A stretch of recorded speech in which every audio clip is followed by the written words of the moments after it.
आज आपको एक बार फिर हम मैथ की वीडियो लेकर आए हैं, जिसमें पहला सवाल देखिए आप। यदि x माइनस 1/2x बराबर 4 है तो 8x3 माइनस 1/x3 का मान ज्ञात करें। पहला सवाल देखो, ये है पहला सवाल। यदि x माइनस 1/2x बराबर 4 है तो 8x3 माइनस 1/x3 का मान ज्ञात करो। इसके लिए क्या करेंगे हम, देखो x माइनस 1/2x बराबर 4, यह कितना है 8 बुलाना है, तो 2 का घन होगा 8, ठीक है। तो दोनों ओर 2 से गुणा करने पर, इसमें करते हैं दोनों ओर 2 से गुणा करने पर, दोनों ओर 2 से गुणा करेंगे तो कितना हो जाएगा, देखो 2x माइनस 2/2x और 2 चौक 8 हो गया। 2 से 2 कट गए एक बार। अब हमें मिला 2x माइनस 1/x बराबर 8। अब इसका क्या करेंगे, दोनों ओर घन कर लेंगे की घात 3 की घात 3। अब इसे हल करो, देखो 2x की घात 3 पहले पद का क्यूब, तो 2 दूनी 4 दूनी 8 x की घात 3 माइनस दूसरे पद का घन 1/x की घात 3 माइनस 3 गुना और दोनों की गुणा, तिगुना दोनों की गुणा 2x गुणा 1/x और बाकी सेम ऐसे लिखेंगे 2x माइनस 1/x और 8 की घात 3 का मान कितना होता है, 8 का घन 512, कितना होता है 512। अब देखो x से x कट गया और इसका मान कितना है, हमें दे रखा है 8, 8 लिख दिया इसका मान, ठीक है। अब देखो बराबर 8x की घात 3 माइनस 1/x की घात 3 माइनस 3 दूनी 6 और 8 की गुणा हो गई 8 6 48, कितना हो गया 48 48 बराबर 512, ठीक है ना। ये इसकी स्थान पर है, बट्टे में नहीं है ये 8। अब क्या करेंगे, 8x की घात 3 माइनस 1/x की घात 3 बराबर 512। 48 को इधर ले गए तो प्लस के हुए 48, ये बराबर कितने हुए 8 और 2 10, हासिल का 1, 4 और 1 5 और 1 6 5, 560 आ गया आंसर हमारा। तो उत्तर कौन सा ठीक है हमारा, 560 बी, बी बिल्कुल ठीक है, बी आंसर। जल्दी से करो इसे, यदि स्क्रीनशॉट लेना चाहो तो ले सकते हो। अब चलते हैं हम अगले सवाल पर, सवाल नंबर 2।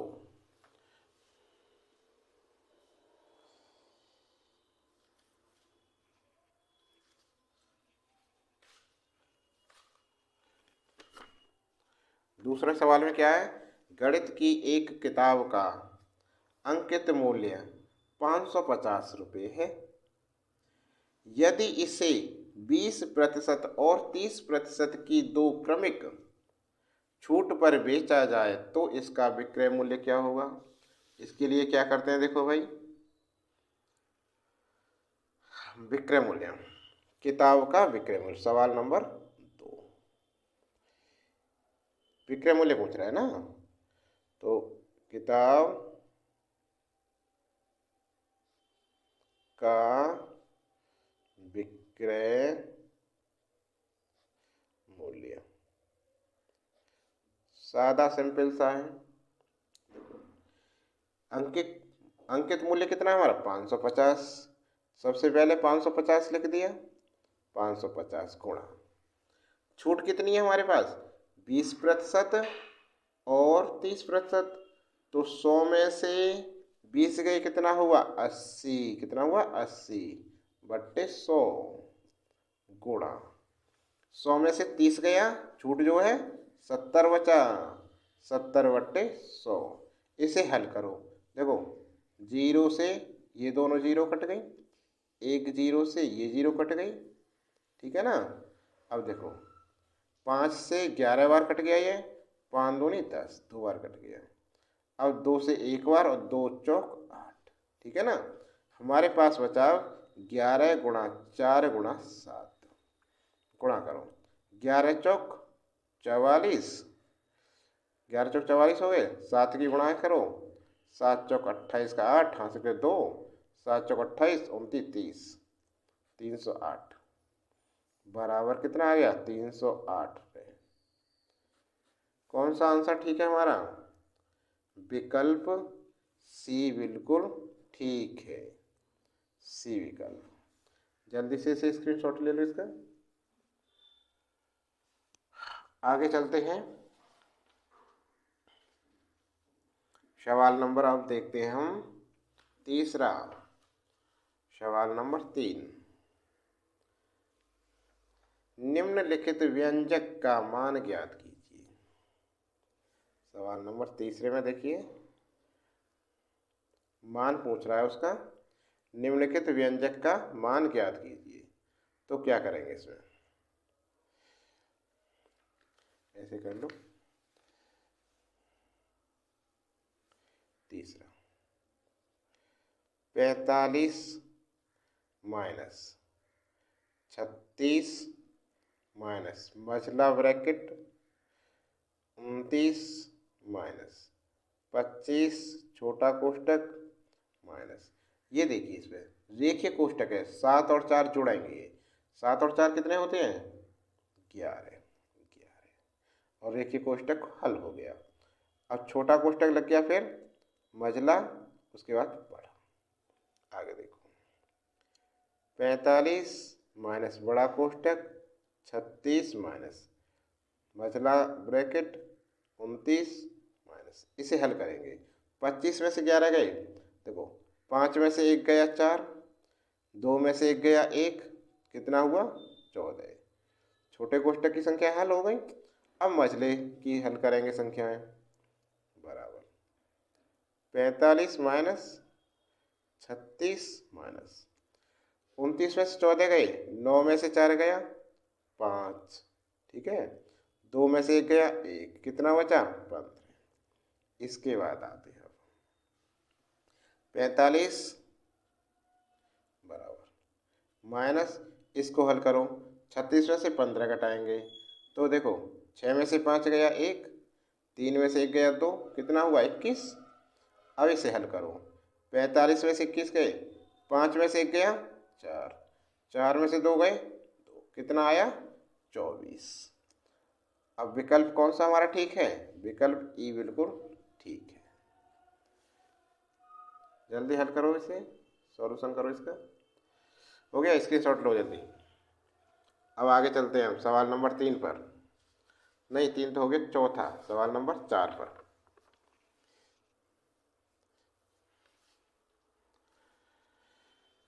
सवाल 4 में क्या कह रहा है भाई? ये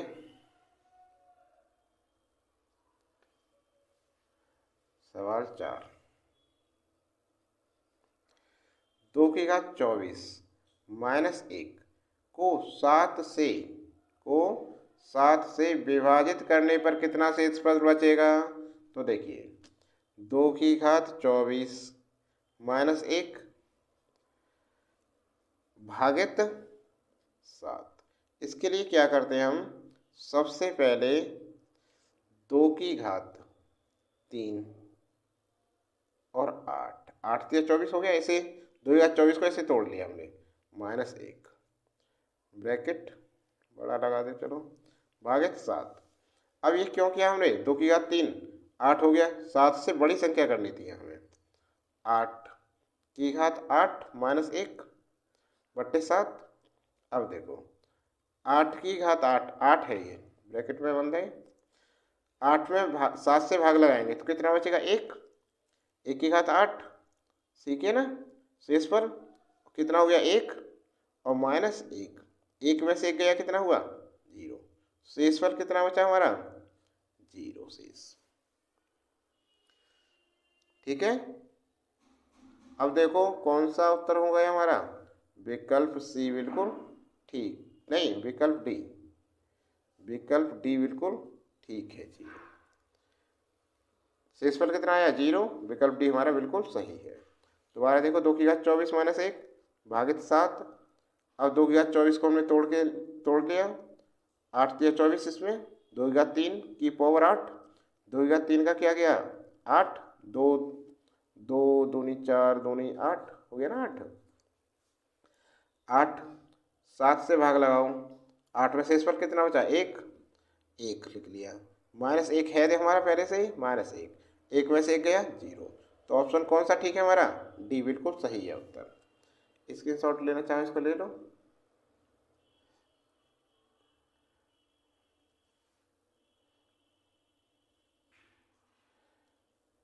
देखा नहीं था। 2 की घात 3 का 8 हो गया, 7 से भाग लगाया, शेषफल 1, 1 - 1 बराबर 0, शेषफल 0 हो गया। अब सवाल नंबर 5 पर चलते हैं।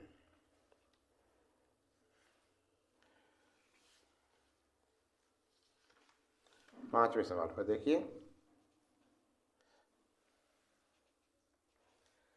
17 सही 9/11 सेंटीमीटर स्क्वायर क्षेत्रफल वाले वर्ग के भीतर निर्मित अंतःवृत्त का क्षेत्रफल ज्ञात कीजिए। पांचवा सवाल, एक फिगर के अनुसार समझिए इसे। क्षेत्रफल वर्ग है, एक है ये वर्ग, क्या है वर्ग। इस वर्ग के अंदर क्या बना है हमारा वृत्त, अंतःवृत्त। जो वृत्त का ये व्यास है, क्या है व्यास।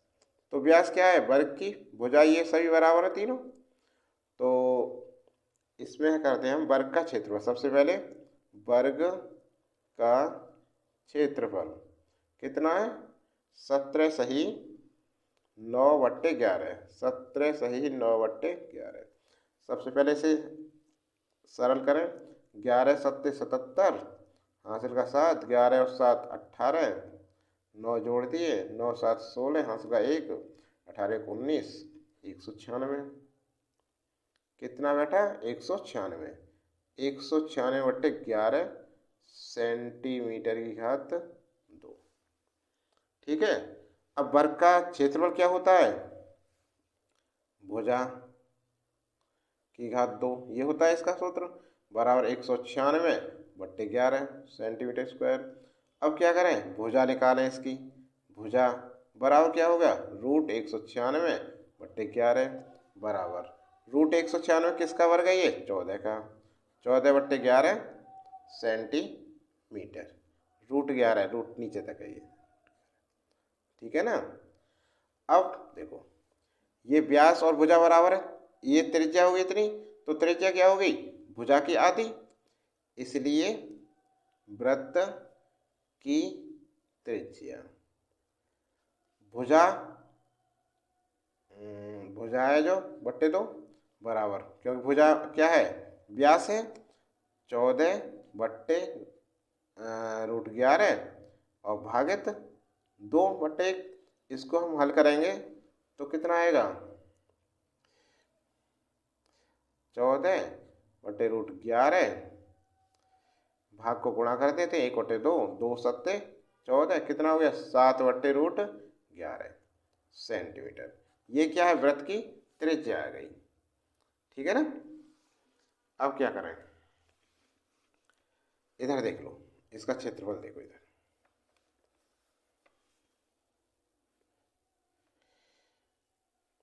इसलिए वृत्त का क्षेत्रफल पूछ रहा है। वृत्त का क्षेत्रफल क्या होता है पाई, क्या होता है πr²। वृत्त का क्षेत्रफल क्या होता है πr²। पाई का मान क्या होता है 22/7 रख लिया। आर कितनी है हमारे पास, देखो आर कितनी है 7/√11, 7/√11 स्क्वायर है तो 2 बार लिख लिया 7/√11। 1 7 से 7 कट गया बराबर 22 × 7, √11 √11 की गुणा करी कितने बचे 11, 11 दूनी 22, कितना बचा 2 × 7। अब कितना हो गया 2 × 7 = 14 सेंटीमीटर। कितना हो गया? 14 सेंटीमीटर। और हमारा ऑप्शन कौन सा ठीक है? बी बिल्कुल ठीक है, 14 सेंटीमीटर, बी आंसर।